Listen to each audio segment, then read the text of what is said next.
Valentine's ডেতে আমাদের কোনো এক্সট্রা ক্লাস না থাকার কারণে আমরা চলে গিয়েছিলাম পরের দিন শিবরাত্রি উপলক্ষে জয়ন্তী মহাকালধামে। বাইকে জার্নি করার জন্য আমাদের রাস্তায় একটু পরপর রেস্ট নিতে হচ্ছিল, আর চাটা ম্যান্ডেটারি ছিল। কিন্তু আমরা শেষ রাস্তায় এখানে এসে, যেটা রাজাবাদ খাওয়া, আমাদের খুব প্রবলেম হয়ে গিয়েছিল, কারণ এখান থেকে আর বাইক যেতে দিচ্ছিল না, যেটা এখনও দিচ্ছে না বাইক। আমাদের অটো করে আসতে হয়েছে জয়ন্তী পর্যন্ত। আর রাতটা আমরা জয়ন্তীর ওপরেই ছিলাম, মানে পাকা রাস্তাটার ওপরে, আমরা আর নিচে যাইনি বা পাহাড়ের সামনে যাইনি, এখানেই থেকে গেছি রাত্রেবেলা, কারণ চারদিকে হাতি বেরিয়েছিল। আর এদিকের লোকজন তো দেখছি হাতি দেখে কোনো রকম ভয়ই পায় না, চারদিকে তো হাতির ডাক বোম।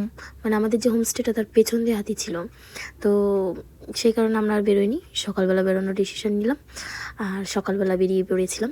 আর সেখানে ভিড় দেখে আমি মানে অবাক হয়ে গিয়েছি, মানে বাচ্চা থেকে বয়স্ক থেকে শুরু করে সকলে এই যে রাস্তাটা, যেটা হেঁটে গেলে 2-2.5 ঘন্টার উপরে লাগে, সেখানে হেঁটে হেঁটে পুরো রাস্তা অনেক লোক গেছে। যাই হোক, গাড়ি নিয়ে অনেকে গেছে, তবে হেঁটেই বেশিরভাগ ছিল।